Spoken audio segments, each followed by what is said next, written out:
안녕하십니까. 2019년 3, 4분기 대한정형외과 의사회 이 심포지엄 사회를 맡은 유니메드 제약 PM 김도훈입니다. 먼저 귀중한 시간 내주신 모든 선생님들께 진심으로 감사의 말씀을 드립니다. 오늘 진행될 강의는 병의원 세무조사 사례에서 배울 수 있는 점에 대해 황희곤 세무사님께서 강연해 주시겠습니다. 황희곤 세무사님은 국세청 조사국, 서초구 세무서장, 진주시 세무서장을 역임하셨으며 현재 국내 최대 세무법인 다솔의 부회장으로 재직하고 계십니다. 강의가 진행되는 동안 강의와 관련된 질문사항이 있으시면 아래 질문창에 입력해 주시기 바랍니다. 강의 후 약 5분간 Q&A 시간이 진행되도록 하겠습니다. 그럼 강의 부탁드리겠습니다. 예, 안녕하십니까. 방금 소개받은 황희곤 세무사입니다. 저는 국세청 38년 근무를 서초 세무서장을 마지막으로 명예퇴임하고 현재는 세무법인 다솔의 부회장 겸 세무사로 활동하고 있으면서 각 대학의 최고 경영자 과정이나 각종 협회나 단체에서 세무행정과 절세가에 대한 강의를 하고 있습니다. 아울러 틈틈이 몇몇 신문과 잡지에 세무 칼럼을 기고하고 있습니다. 지난해에는 대한의사협회하고 국민건강보험공단에서도 강의를 했던 기억이 있습니다. 오늘 대한정형외과 의사회에서 이태현 회장님의 주선으로 여러분들을 모시고 이렇게 강의를 할 수 있게 돼서 영광으로 생각합니다. 비록 강의 시간은 40분에 불과해서 짧지만 여러분들에게 정말 도움이 될 수 있도록 최선을 다하도록 하겠습니다. 오늘 강의는 자세한 세법 규정보다는 평소 쉽게 접할 수 없는 조세행정과 조사행정에 대해서 집중적으로 말씀을 드리고자 합니다. 세법은 웬만한 세무사라도 전부 다 잘 알지만 국세행정과 조사행정은 실적으로 실무를 접해보고 경험을 해본 세무사분만이 알 수 있는 영역이기 때문에 그런 점에서 좀 더 중점을 두겠습니다.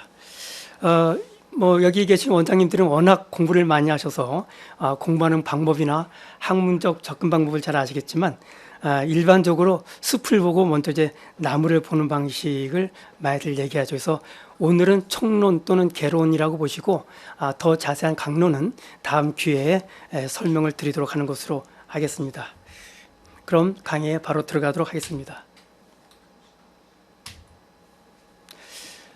오늘은 조세 체계와 국세청 조직부터 내재산 지키는 절세 전략 가이드까지 이렇게 5편으로 되어 있고요. 혹시 시간이 부족하면 중간에 일부 추가될 수 있음을 이해해 주시면 감사하겠습니다.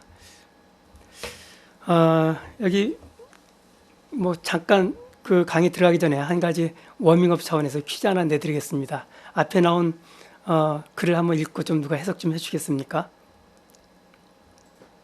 예, 세상에 사람이 태어나면 피할 수 없는 운명이 두 가지인데 그것은 바로 세금과 죽음이라고 합니다. 그래서 이 말은 미국의 속담으로 알려지지만 실질적으로는 벤자민 플랭클린이 한 어록인데 그만큼 중요하기도 하고 또 세금과 죽음은 모두가 다 싫어하는 것이거든요. 그래서 그럼에도 불구하고 우리가 피할 수 없다면 어떻게 할 것인가? 세금 피할 수 없다면 우리가 지금부터 줄이는 방법, 좀 덜 낼 수 있는 방법을 연구해 보자는 의미에서 이런 어록을 준비해 봤습니다.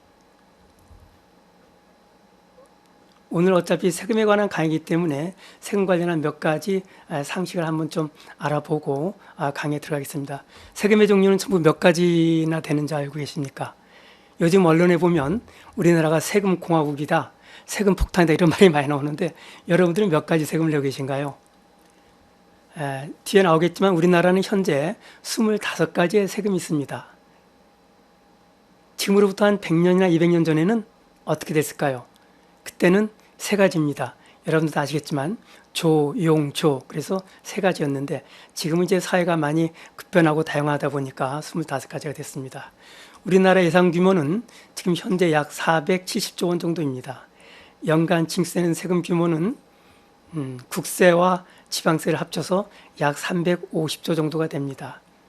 우리나라 GDP 규모는 약 지금 한 1,800조 되거든요. 그래서 징수되는 세금이 GDP 대비해서 약 20% 정도가 됩니다. 그래서 다른 말로 말하면 조세 부담률이 20%다 이렇게 알고 있으면 되겠습니다. 여러분들도 사업을 하고 계시지만 우리나라에는 사업자 수가 몇 명 정도 될 거라고 생각하십니까? 약 700만 명이 있습니다. 그래서 법인이 한 100만 명, 개인이 600만 명입니다. 그러니까 700만 명 중에 여러분 각자가 한 사업체가 되겠습니다. 밑에 있는 건 From the Cradle to the Grave는 물론 이제 벤담, 영국의 공리학자 벤담이 사회복지를 요람에서 무덤까지 하겠다는 얘기지만 저희 이 과세 조세업계에서는 세금은 태어나서부터 죽음까지 간다 이런 의미로 종종 사용하고 있습니다. 우선 1번의 조세체계와 국세청 조직에 대해서 설명드리겠습니다. 아까도 말씀드렸듯이 여러분들은 사회의 어떤 그 오피니언 리더이시고 상당히 그 사회 지도자로서 존경받는 분들입니다. 그래서 그냥 조그만 세법의 지역적인 문제 하나하나보다는 오늘 교회 전체적인 정부 조직 중에서 국세청 조직이 어떻게 돌아가고 조세체계는 어떻게 되는가 큰 틀에서 이렇게 좀 아신다라고 한다면 여러분들이 관계되는 여러 가지 그 거래처라든지 또는 여러 가지 모임이나 어떤 협회 나가서는 또 클라이언트들에게도 좀 도움이 되지 않을까 하는 의미에서 준비를 해봤습니다. 조세체계는 아까 말씀드렸듯이 지방세 14개, 국세 14개, 지방세 11개에서 25가지입니다. 국세는 소득세에서부터 맨 끝에 보시면 농어촌 특별세까지 있는데 여러분들은 우리나라에서 세금 어느 게 가장 많이 거치는지 알고 계시나요? 세금은 현재 올해 예산으로 봐서는 소득세가 약 80조, 법인세가 79조, 부가치세가 70조 이렇게 돼 있으면서 이 세 가지 세목이 전체 국세의 약 한 75% 정도를 점유하고 있습니다. 그냥 상식으로 아시고요. 지방세는 어느 세금이 가장 많을 것 같습니까? 여러분들은 뭐 7월 달에 어차피 또 그 재산세를 내셨기 때문에 재산세가 많지 않은가 싶은데 취득세가 약 20조 정도를 내고요. 그 다음에 담배 소비세가 13조 정도를 냅니다. 그래서 저도 이 통계를 보면서 놀랐는데 담배 소비세가 이렇게 정말 우리 그 재정 수요에 국가 경제에 큰 도움을 주고 있구나 하는 걸 다시 한번 상기하게 됩니다. 국세청은 내국세 부가 징수 감면에 관한 사항을 관장하고 있습니다. 관장하고 있습니다.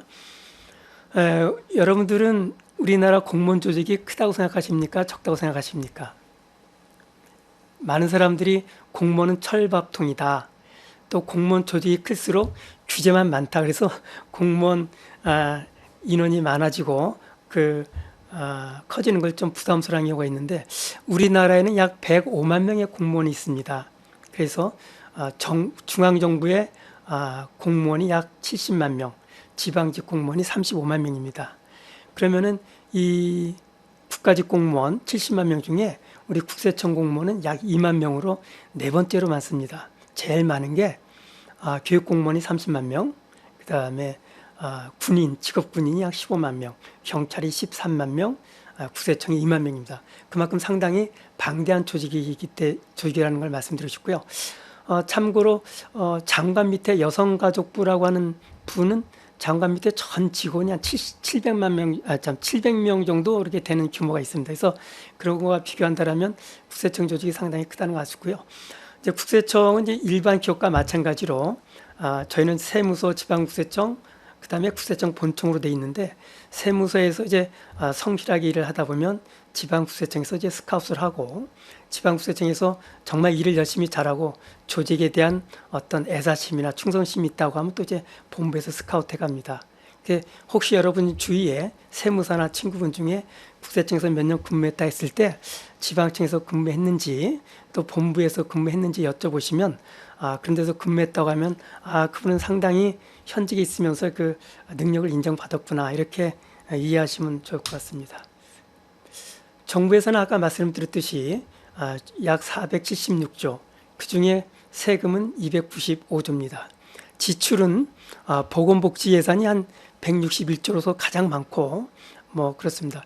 저희가 한 30년 전에 이렇게 공부할 때만 하더라도 국방비가 전체 예산의 한 3분의 1 정도를 차지했거든요. 근데 요즘 보면 국방비가 뭐 10%뿐이 안 됩니다. 그래서 보건복지 노동에 대한 지출이 늘어난 건 좋지만 이것이 누수가 되지 않고 정말 필요한 사람에게 잘 갔으면 하는 바람을 갖고 있습니다. 국세행정 중점 추진 방향을 말씀드리겠습니다. 각 부처는 12월 말이 되면 그 다음 연도에 어떤 중점 추진 방향을 정리해서 청와대에 보고를 하고 있습니다. 이것도 역시 마찬가지로 국세청에서 2018년 말에 2019년도에는 이렇게 추진하겠다라고 보고한 내용입니다. 필요한 사항 위주로 여러분께 말씀드리도록 하겠습니다. 중점 추진 방향은 세입 예산을 안정적으로 조달하겠다는 거에서부터 모두가 잘 사는 경제를 세정 측면에서 지원하겠다, 네 가지입니다. 구체적인 사항을 다시 보시겠습니다. 1번은 뭐 항상 있던 얘기니까 그렇고요. 여러분들에게 도움이 되는 이제 2번을 말씀드리겠습니다. 중간에 보시면 빨갛게 프리필드라고 있는데요.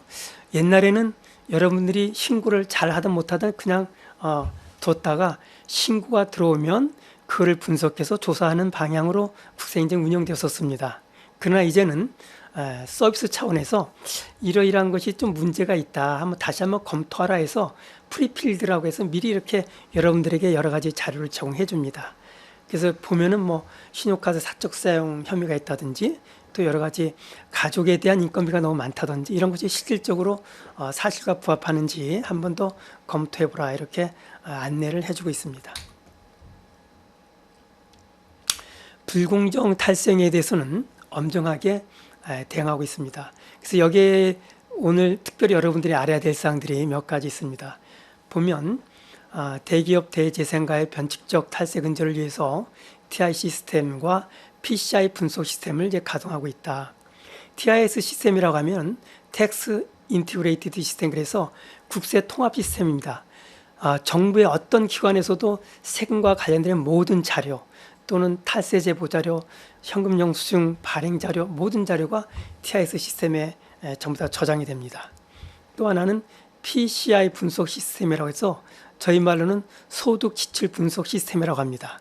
세무조사를 대상자를 선정할 때 이 사람이 1년에 총 소득은 얼마 신고했는데 이 사람이 1년에 취득한 재산은 얼마고 지출한 비용은 얼마다, 이걸 분석을 합니다. 내가 1년에 1억 벌었다고 신고했는데 뭐 자녀 유학비로 2억을 쓰고 또 뭐 회원권을 2억을 쓰고 2억을 사고 또 뭐 아파트를 샀다. 그래서 전부 10억을 썼다. 그러면은 앞뒤가 좀 안 맞지요. 그러면 이제 1억 신고했는데 실질 비용 지출한 건 9억이다. 그러면은 8억에 갭이 생기는데 이렇다면 이게 탈루 아니냐, 이런 측면에서 우리 분석 시스템을 가동하고 있는데 실제로 근데 오래 벌었었고 오래 쓰는 건 아니죠. 그래서 이거는 작년, 재작년에 번 것도 오래 쓸 수 있기 때문에 주로 5년 단위로 끊어서 분석 시스템을 활용하고 있습니다. 또 밑에 보시면은 역외 탈세와 다국적 기업 조세 회피에 대한 강력 대응, 그래서 FIU 정보 활용이라는 게 있습니다. FIU가 혹시 뭔지 얘기 많이 들어보셨나요? FIU는 Financial Intelligence Unit, 그래서 금융정보 분석원입니다. 이 조직은 원래 자금 세탁을 방지하기 위해서 만들어진 기관입니다. 그래서 이 부분은 조금 중요하기 때문에 다시 보충 설명을 드리고 가도록 하겠습니다.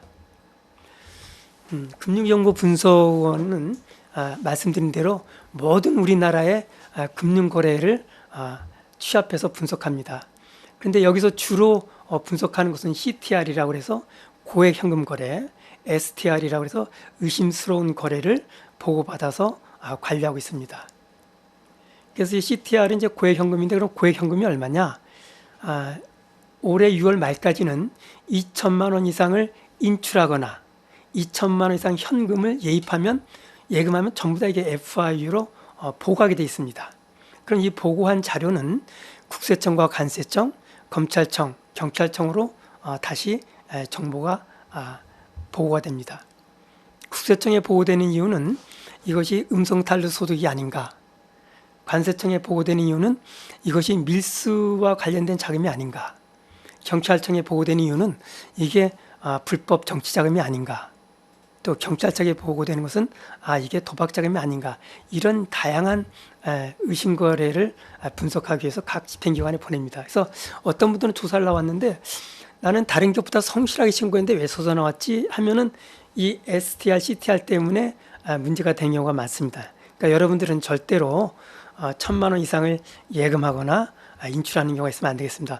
혹시 필요하다고 한다면 뭐 900만 원, 800만 원을 인출한다든지 아니면 또 날짜를 오늘 하루 하는 게 아니라 오늘 500만 원, 내년 700만 원 이런 식으로 한다든지 여러 가지 좀 이렇게 융통성 있게 활용하면 좋겠습니다. 그래서 올해 7월 1일부터는 이것이 2천만 원에서 1,000만 원으로 강화가 됐습니다. 다 함께 잘 쓰는 경제를 위한 세정 측면에서 전에는 이제 우리가 세수가 모자라면 국가에서 조사도 좀 강화하고 세금을 지원하려고 세금을 이렇게 충당하려고 했는데 이제는 우리의 어떤 컨셉이 바뀌고 세정 지원 제도가 바뀌어서 기업들이 일을 잘할 수 있도록 해주자. 그래서 기업의 캐파 규모가 커지면 자연적으로 좀 세수도 증가할 거 아니냐 이런 측면에서 여러 가지로 세정 지원을 하고 있습니다. 자세한 내용을 한번 읽어보시면 되겠습니다. 잠깐 물 좀 마시겠습니다. 병의원 CEO가 꼭 알아야 할 추세 정책입니다.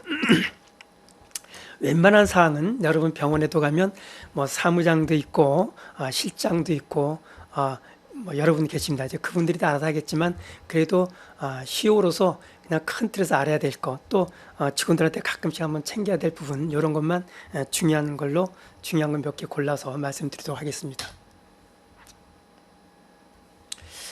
주요 조세 정책은 절세와 탈세부터 각종 포상금 제도까지 9가지를 설명드리도록 하겠습니다.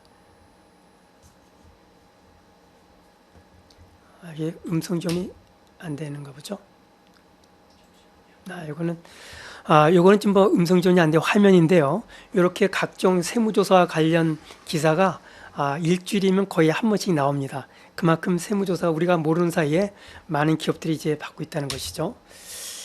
절세, 탈세, 분식결산이 있는데 절세와 탈세는 뭐 당연히 법에 합법하냐 또는 법에 위반되느냐는 건데 여러분들은 절세만으로도 충분히 세금을 적게 알맞게 낼 수 있습니다.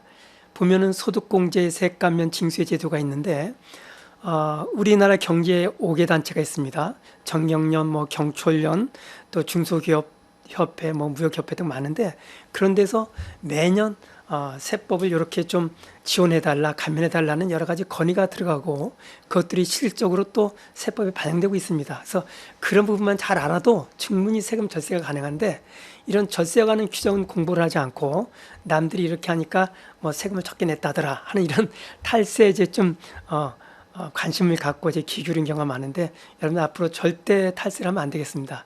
왜 탈세를 하면 안 되는지 좀 다시 뒷장에서 또 한번 다시 설명을 드리도록 하겠습니다. 세금을 내다 보면 제가 모르게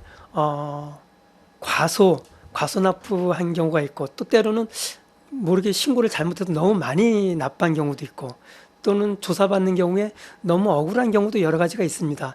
이런 경우에 다 법률적으로 구제되는 절차가 있습니다.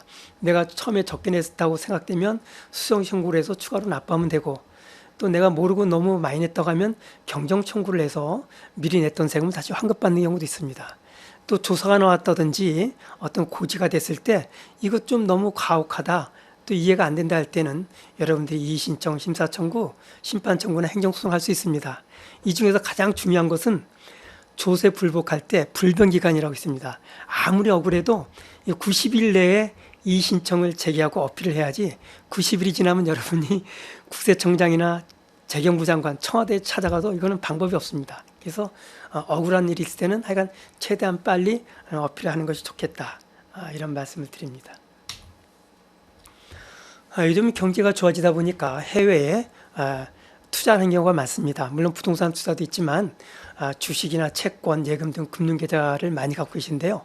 이 경우에는 여러분들이 1년에 어느 하루라도 5억 원이 넘으면 이걸 꼭 국세청에 신고해야 됩니다. 이 경우 신고하지 않으면 신고하지 아니한 금액의 10% 내지 20%가 과태료로 부과됩니다. 그러면 이게 만약에 20%씩 과태료가 부과된다고 하면 여러분 해외에 있는 5억 원이 5년 지나면 제로가 되는 경우가 되죠. 그런데 이게 과태료도 중요하지만 이렇게 불성실하게 신고하게 되면 바로 또 세무조사에 뭐랄까 이게 조사 대상자로 이렇게 선정되기 때문에 좀 더 위험하다고 하겠습니다. 그래서 여러분들은 물론이지만 주의라도 혹시 해외 금융 계좌가 5억 원이 넘으면 항상 6월 달에 신고할 수 있도록 하시면 좋겠습니다.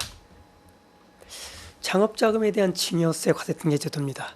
여러분들 이제 증여세 보시면은 증여세가 이제 10%부터 30억이 초과하면 50%입니다. 상당히 많은 겁니다.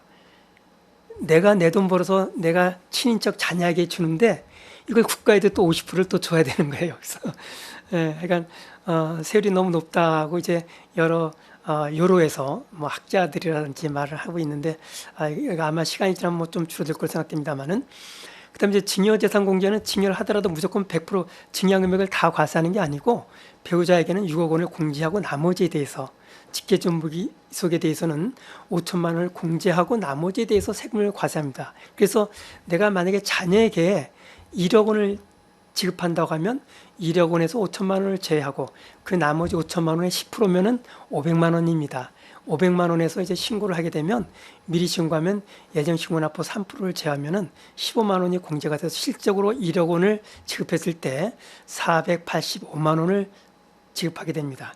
요거는 1억 원이지만 100억 원을 주었다 그러면 50억 원입니다. 정확하게 얘기하면은 한 46억 얼마가 되겠지만 쉽게 제 50억 원이다. 그런 의미에서 자녀에게 어떤 창업 자금을 준다고 하면은 자녀가 뭘 하고 싶다고 그래서 내가 50억을 주었다. 그러면 쉽게 얘기해서 25억, 정확히 말하면 한 21억 얼마인데 그 세금을 내면은 너무 아깝지 않습니까? 그래서 정부에서 이런 창업을 지원하기 위해서 30억 한도로는 5억을 공제해주고 30억을 만약에 자녀에게 준다라면 5억을 공제하면 25억 원이죠. 25억 원의 10%인 2억 5천만 원만 내면 증여세를 전부 납부한 걸로 이렇게 해주겠다. 이런 제도입니다. 그래서 요즘 이제 창업 자금에 대한 증여세 과세 등재 제도를 많이 활용하고 있습니다. 이제 가업상속공제 제도에 대해서도 한번 말씀드리겠습니다. 여러분 우리나라에 100년 된 기업이 몇 개 있는지 혹시 아십니까? 우리나라에는 100년 된 기업이 7개가 있습니다. 뭐 가장 오래된 거는 두산상해라고 해서 1896년에 있었고 그 이후에 부채할명수라고 하는 동아제약 이렇게 있는데 우리나라가 가업상속공제가 안 되는 이유는 여러 가지도 있지만 세금 문제도 많습니다. 만약에 할아버지가 1,000억짜리 회사를 갖고 있다가 자녀에게 물려주면 1,000억 중에 500억은 세금 내고 500억으로 회사를 운영합니다. 그 회사를 또 손자에게 물려주면 500억짜리 회사 중에서 250억을 세금 내고 250억짜리 회사로 이게 줄어들게 됩니다. 이러다 보니 가업상속이 어렵죠. 그래서 이러한 폐단을 없애기 위해서 가업상속일 경우에는 최대 500원까지 공제해주는 제도가 있습니다. 30년을 근무하니까 우리 이제 병원도 마찬가지입니다. 이제 뭐 큰 병원 같으면 이제 여러 가지 병원에 관한 건물이라든지 여러 가지 의료기계에서 뭐 예를 들어서 뭐 1,000억이라고 한다라면 500억까지 공제하고 나머지 500억에 대해서 과세한다. 그러면 이제 나머지 500억에 대해서 250억 세금 내면 되죠. 그러면 세금이 500억 내야 될 걸 250억 내게 되면 세금이 250억 절감이 됩니다. 그런데 이거는 요건이 상당히 까다롭습니다. 그리고 사후 관리가 10년간 동종업종을 해야 되고 고용인원도 줄이면 안 되고 자본도 유지해야 되고 자산도 유지해야 됩니다. 그래서 이런 가업상속 공제제도를 활용하려면 최소한 10년 전부터 이렇게 텍스 플랜을 짜는 것이 중요하다. 이렇게 말씀드릴 수 있겠습니다.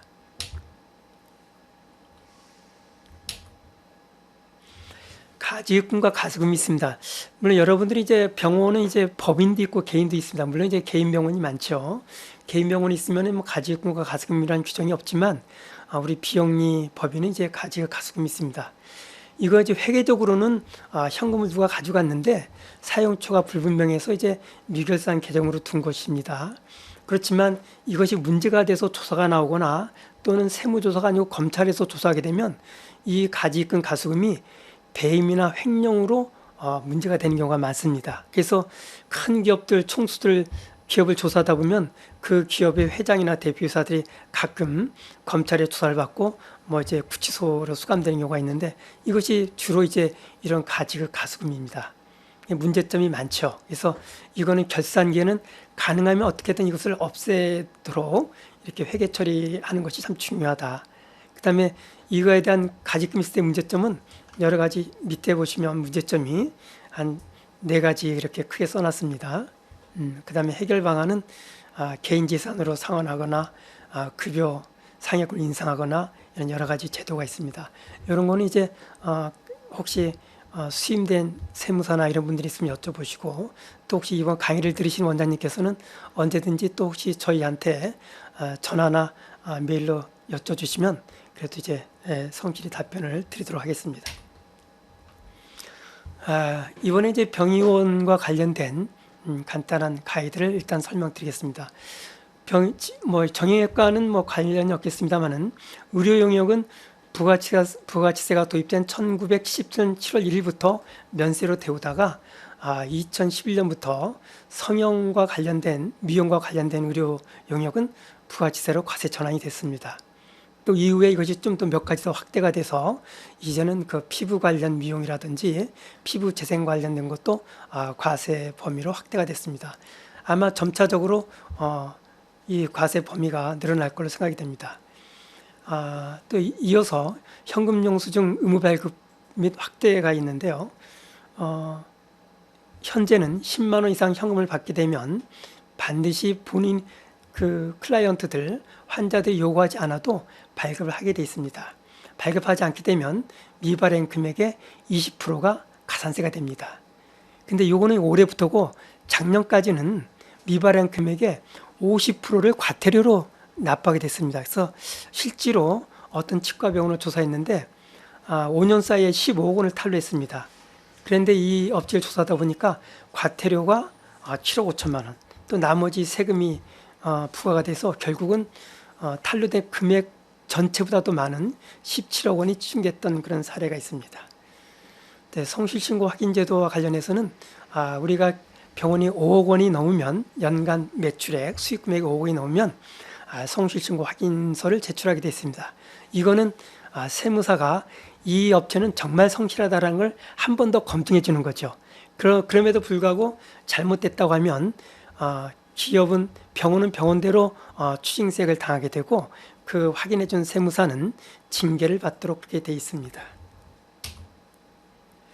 앞으로 이 병원에는 물론 이제 원장님도 계시지만은 페이닥터라든지 봉지기들도 계실 겁니다.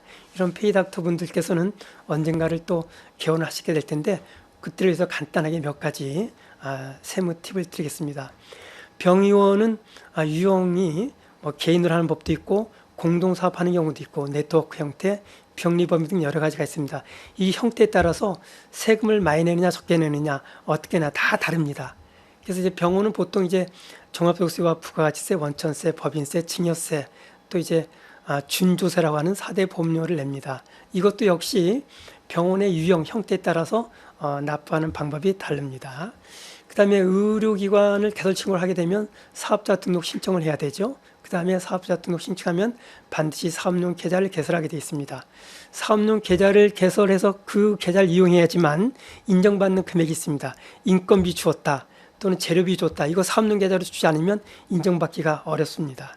그래서 이제 사업자 등록은 면세 사업자로 등록하는 경우도 있고 면세와 과세 겸용 사업자로 등록하는 경우도 있습니다. 그래서 이 사업자 등록 형태에 따라서 사업자 현황 신고만 하는 경우도 있고 부가치세 신고만 하는 경우도 있고 종소세 신고를 하는 경우도 있습니다. 개원자금은 특히 요즘 돈이 많이 들어갑니다. 병원 의료기기도 비싸고 또 병원 건물 구입하거나 살려면 상당히 비쌉니다. 그래서 그 자금을 내 돈으로 할 것이냐, 은행에서 빌려서 대출받아서 할 것이냐, 또는 증여받을 것이냐, 또는 공동출자할 것이냐, 이거에 따라서 앞으로의 절세 효과가 다 다릅니다. 한 번 더 검토해 보시기 바랍니다. 자기 자금으로 하는 것이 유리할 것 같지만 실제로 그렇지 않습니다. 다른 금융대출을 받으면 그 차입금에 대한 이자가 비용으로 지출되는데 자기 자금으로 하게 되면 자기가 다른 데 투자해서 얻을 수 있는 이익, 회계상으로는 기회 비용이라고 하는데 그거를 놓칠 수가 있거든요. 그래서 자금 조달도 어떻게 할 것이냐 한번 연구해 보시고요. 병원을 건물을 구입할 때 본인 혼자 명으로 할 것인지 아니면 부인과 같이 공동명으로 할 것인지 한번 검토해 보는 게 상당히 유용한 절세 효과 중에 하나입니다. 그 다음에 반드시 상가임대차 임차를 하게 되면 상가임대차 보호법에 의해서 그 상가 확정일자를 받으시면 여러 가지 나중에 채권 채무 관계에서 여러분들이 도움을 받을 수 있습니다. 의료기기도 마찬가지로 이제 시설 투자를 하게 되면 금융 리스, 운용 리스, 직접 구입 등 여러 가지 방법이 있는데 이런 방법에 따라서 감가상각을 할 수 있는지 없는지 또는 비용으로 계속 인정받을 수 있는지 없는지 이렇게 또 뭐 효과가 좀 달라집니다. 근데 금융 리스일 경우에는 또 투자세 공개를 추가로 받을 수 있기 때문에 같은 리스를 하더라도 어떤 리스를 할 것인지 한번 여러분들이 검토해 보시면 도움이 될 것 같습니다. 수입의 구성은 보통 뭐 다 아시다시피 보험 수입, 비보험 수입, 의료 부대 수입이 있습니다. 뭐 보험 수입은 주로 이제 건강보험공단이나 각종 공제조합으로 받게 되겠죠. 그런데 이제 수익의 인식 기준을 보면 우리가 12월 달에 청구하면 이 금액이 우리가 1월 달에 입금되는 경우도 있습니다. 이럴 때는 청구 금액을 기준으로 그 해의 수익 금액으로 잡으면 되겠습니다. 현금 영수증 발급과 확대는 아까 말씀드렸지만 10만 원 이상이면 의무 반드시 강제적으로 이제 발급해야 되는데 이 10만 원이란 기준은 총 진료비입니다. 그래서 보험급여를 내가 20만 원을 받고 본인 부담은 8만 원이다 그러면은 총 진료비는 28만 원이거든요. 그러니까 신고를 해야 됩니다. 본인 부담이 8만 원이기 때문에 현금영수증 발행 안 한다 이런 분들이 있는데 그러면 잘못된 겁니다. 총 진료비 기준으로 10만 원 이상이면 납부를 해야 됩니다. 그다음에 여러분들 조사에 대해서는 상당히 좀 걱정이 되고 또 이제 때로는 뭐 약간의 두려움도 있지만은 조사가 갑자기 나오는 경우는 드뭅니다. 조사가 나오기 전에 사업장 현황 신고할 때 신고 내용 분석 결과 통지를 해주고요. 또 종합소득세 신고 전에 이러이러한 거 다시 한번 검토해 달라고 아까 프리필드처럼 내용을 또 통보하고 또 신고를 받고 나서도 사후검증 대상자로 선정을 해서 이러이러한 부분은 다시 한번 수정신고하라고 이렇게 여러 차례 소명자료나 수정신고 안내를 보냅니다. 그럼에도 불구하고 불성실하게 수정신고할 때는 조사 나간다는 것이죠. 그다음에 이제 비용도 여러 가지 전략적인 비용이 있는데 여러분들 보면 이제 뭐 경조사비 이런 거는 이제 개인 비용인 줄 알고 이제 또 비용 처리 안 하는 경우도 있고 학회비라든지 해외 출장비, 카드 수수료 이런 걸 놓치는 경우도 있습니다. 여러분들 요즘은 이제 많이 그 인권이 높아져서 의료에 대한 어필도 많이 들어오죠. 그래서 의료사고 합의금 같은 거 이런 거 전부 다 비용으로 인정이 되는 겁니다. 그래서 이런 거는 혹시 빠뜨리지 마시고 앞으로 잘 관리하시면 여러분들 세금을 절세할 수 있을 것 같습니다. 각종 포상금 제도인데요. 탈세제보 포상금이 한도가 40억입니다. IMF 때 1998년 이전에는 제보 포상금이 500만 원이었습니다. 1년에 탈세 제보 들어오는 것이 500건이 안 됐어요. 근데 IMF 때 10,000건이 들어왔습니다. 그래서 그 탈세 제보를 가지고 조사하다 보니까 그 당시에 뭐 기업들이 전부 도산이 되고 워크아웃하고 뭐 다운사이징 하느라고 기업들이 뭐 이렇게 상당히 어려워서 우리 세금 그 징수도 어렵겠다고 했는데 이 탈세 제보가 급격히 늘고 이 탈세 제보를 통해서 조사를 통해서 상당히 많은 세금을 징수했던 일이 있습니다. 이 탈세 제보는 누가 내는지 혹시 아세요? 탈세 제보는 경쟁업체가 내는 게 아닙니다. 우리 기업에 그 들어오는 입구에 계시는 방어원이나 안내원, 수의분들이 내는 게 아닙니다. 탈세 제보는 가장 핵심 있는 사람이 내는 거거든요. 근데 이게 옛날에 500만일 때는 안 냈지만 40억 원입니다. 여러분들 그래서 이제 혹시라도 직원들이 이렇게 하면 세금 적게 냅니다 하고 이렇게 얘기를 했을 때 이것이 법에 맞는 얘기냐 아니냐 네가 그냥 어디서 듣고 온 얘기인지 알아보시고 이게 법에 있는 얘기가 아니면 절대로 그런 그 위험한 그런 의견을 받아들이면 안 되겠습니다. 그다음에 지금은 이제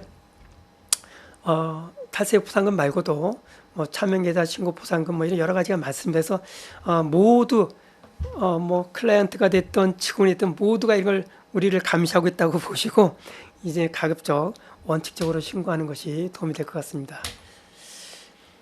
세무조사는 이제 원칙 뭐 옛날에는 세무조사를 미리 통지하지 않고 바로 조사를 나가서 출장증을 보이면서 조사를 했습니다만은 이제는 15일 전에 세무조사를 하겠다고 사전 통지를 합니다. 그렇기 때문에 크게 뭐 고민하실 필요는 없고요. 그럼 조사 대상자는 어떻게 선정하느냐? 크게 나눠서 정기조사 세무조사와 비정기 세무조사가 있습니다. 정기세무조사는 말 그대로 정기적으로 일반적으로 5년 또는 성실도 분석 결과 하위 기업에 대해서 한 7년, 늦으면 8년에 한 번씩 조사를 합니다. 큰 문제는 없는데 비정기조사가 상당히 기업에 커다란 데미지를 줍니다. 구체적인 탈세 제보, 유관기관 제공 자료, 또는 사회적 무리야기, 금품 제공자. 그래서 구체적인 탈세 제보가 있으면 거의 다 비정기조사인데 비정기조사는 밑에 보시면 알겠지만 조사를 5년간 걸 합니다. 일반적으로 조사를 나가면 1년 내지 2년 걸 하지만 여기서는 5년간 걸 하고 또 그 관련 기업과 관련인까지도 동시 조사를 하고 그다음에 압수수색을 합니다. 여러분들 가끔 TV나 이런 뉴스에 보면 세무공무원이나 검찰공무원들이 파란 박스에다 기업의 여러 가지 장부나 전산 자료를 백업 받아오는 걸 보시죠. 이건 전부 다 비정기 세무조사입니다. 근데 일반 정기 세무조사는 우리가 쭉 통계를 보니 1년에 국세청에서 약 2만 명의 조사를 합니다. 그러면 8조 원의 세금을 징수하는데 평균 20억입니다. 근데 비정기 평균 4억 원입니다. 일반 세무조사의 추징세액은. 근데 비정기 세무조사는 150억 원입니다. 거의 비정기 세무조사를 받으면 기업이 이제 문을 닫아야 된다. 이렇게 하시면 되겠습니다. 그래서 우리가 비정기 조사를 받지 않도록 해야 되고 그러기 위해서는 정상적인 경영을 하는 것이 중요하다. 세무조사는 아까 얘기했듯이 일반 조사는 1, 2년, 특별조사는 5년, 7년까지 조사하게 돼 있고요. 조사를 하게 되면 여러분들은 세무서에서 조사받기도 하고 지방청에서 조사받기도 합니다. 세무서에서는 2~3명이 나와서 20일간 조사를 하고 지방청은 6에서 8명이 나와서 보통 40일 이상 조사하게 되겠습니다. 세무조사를 하게 되면 사전 통지를 15일 전에 보낸다고 돼 있었죠. 네. 조사가 끝나면 문답서 확인서를 받습니다. 그리고 세무조사 결과 통지를 20일 내에 해드립니다. 여기서 중요한 것은 확인서와 문답서입니다. 여러분들 확인서 쓰라고 하면은 큰 부담 없이 물론 내용을 잘 파악해 봐야 되겠지만 그냥 확인해 주셔도 되는데 문답서를 쓴다는 것은 상당히 중요합니다. 문답서는 조사관서에서 나중에 검찰에 고발하겠다 하고 하는 의사표시가 있는 겁니다. 그래서 문답서는 일문일답입니다. 귀하는 이 병을 언제부터 오픈했죠? 여기서 하는 일은 무엇이죠? 어느 때 어떤 거래가 있다고 하는데 그때 어떤 역할을 했습니까? 일문일답을 물어보기 때문에 나중에 이 문답에 대해서 부인하거나 반론을 제기하기가 어렵습니다. 확인서는 전체 내용을 써놓고서 마지막에 사인했기 때문에 혹시라도 그때 내가 좀 착오를 일으켰다고 한다면 그건 착오였다. 또 내가 워낙 바빠서 그냥 잘 모르고 사인했다. 이렇게 혹시라도 얘기할 수 있지만 문답서일 경우에는 번복이 어렵다. 이거 한번 그냥 참고로 알아두시고 확인서는 뒤에 나온 화면과 같습니다. 밑에 보시면 김국세에서 확인자만 본인만 도장 찍죠. 그러나 문답서는 옆에 보시면 세무 공무원도 찍고 입회인도 찍고 세무 대리인도 찍고 진술인도 찍습니다. 그래서 이거는 상당히 조심해야 된다는 걸 말씀을 드립니다. 병의원 세무조사를 해보니 여러 가지 문제점이 많습니다. 우리가 조사 나가기 전에 기본사항을 다 조사하고 나갑니다. 나가서는 제세신고 항목을 보게 돼 있고 그 다음에 수입 비용을 보게 돼 있습니다. 특별히 문제되는 것은 의료외 사업에 대해서 수입 누락이 많습니다. 그러니까 피부과라면은 기능성 화장품 판매한 거, 또 판매 장려금을 받은 거, 또 음식 용역, 구급차 운영, 건강 진단비, 영양자 판매, 장례식장이나 주차장의 부대 사업 이런 것들이 누락되는 경우가 많이 있어요. 물론 일부러 누락하는 경우도 있지만 또 몰라서 하는 경우도 많이 있고요. 또 하나는 이런 의료외 사업은 대체적으로 또 부가가치세 대상 재화나 용역 거래거든요. 그래서 또 부가가치세 또 신고 납부해야 되는 의무도 있습니다. 그다음에 신용카드 사용이라든지 인건비 과대 계상 이런 경우가 좀 많이 있고요. 또 때에 따라서는 조사를 하면서 환자들의 그 인적사항을 확인해서 직접 실제로 어떤 진료를 받았는지 병원비는 얼마를 납부했는지 개별하는 경우도 있습니다. 그래서 결국은 조사를 받지 않는 것이 가장 중요하다는 걸 말씀드리겠습니다.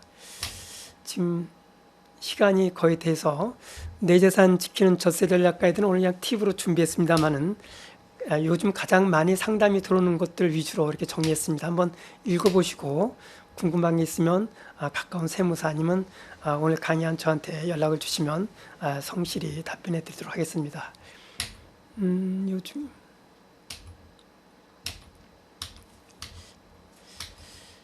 Q&A는 이제 아까 아마 이게 문서로 오면 제가 한두 가지 이렇게 답변해 드리기로 하고요. 아까 뭐 저기 우리 이태원 회장님께서 여러 가지 공지사항 드린 걸 봤습니다만은 아주 여기 보시면 큰 나무가 있습니다. 근데 아무리 큰 나무도 혼자서는 숲을 이룰 수 없다고 합니다. 그래서 우리가 여러 우리 의사의 그 회원 여러분들이 손과 마음을 합쳐서 멀리서 보면 푸른 빛이 돌고 가까이서는 정말 그 아름다운 새소리 물소리가 들리는 정외과 의사회의 숲을 만들어 가시기를 기대하면서 오늘 간단히 강의를 마치도록 하겠습니다. 여러분 건승하시고 사업이 번창하시길 빌겠습니다. 감사합니다. 고가 차량을 현금으로 구입할 때 세무조사의 대상이 될 수 있나요? 네. 실적으로 한 20년 전에는 우리 외제차가 참 드물어서 외제차를 타고 다니면은 그런 것들을 이렇게 좀 차량 번호를 우리가 수집해서 이분들이 과연 외제차 탈 만한 소득이 있는지 검토해서 조사를 했던 경우가 있습니다. 그런데 그 당시에 미국에서도 이제 그 무역부에서 상무부에서 와서 야 이거 왜 우리 외제차 탔다고 너무 이렇게 특별히 관리하느냐 그래 이제 그런 항의도 있고 그래서 이제 고가 차량을 샀다고만은 우리가 이렇게 뭐 조사 대상으로 하지는 않습니다. 요즘 또 뭐 워낙 외제차가 많기 때문에 그렇지만 현금으로 구입했다고 한다면 이 부분은 조사 대상이 될 수 있습니다. 왜 그러냐면 아까 말씀드렸듯이 현금 1,000만 원 이상이 오고 가고 했을 때는 그것이 어디서 들어오고 어디서 썼는지 이런 걸 조사를 하게 됩니다. 물론 현금 1,000만 원 인출하고 예금했다고 해서 바로 내일 조사 나온 건 아닙니다. 왜 그러냐면 조사는 보통 5년 또 이게 사기다 부정하면 10년간 조사할 수 있는 권한이 있기 때문에 그런 자를 쫙 축적해 놨다가 5년 후에 조사 나갈 수 있습니다. 그래서 가급적이면 현금 구입은 좀 자제해 주시는 것이 좋겠습니다. 끝입니까? 또 다른 질문 없으십니까? 끝입니까? 네. 그럼 이것으로 Q&A를 마치고 종료하도록 하겠습니다. 감사합니다. 네, 경청해 주셔서 대단히 감사합니다. 또한 훌륭한 강의를 해주신 황익원 세무사님께 다시 한번 감사의 말씀을 드립니다. 오늘 방송한 강의 영상은 일주일 후부터 대한정형외과 의사회 홈페이지에서 다시 보기 서비스를 진행할 예정입니다. 이로써 대한정형외과 의사회 이 심포지엄을 모두 마치겠으며 저희 유니메드 제약은 앞으로도 더 좋은 의약품으로 인사드리도록 하겠습니다. 감사합니다.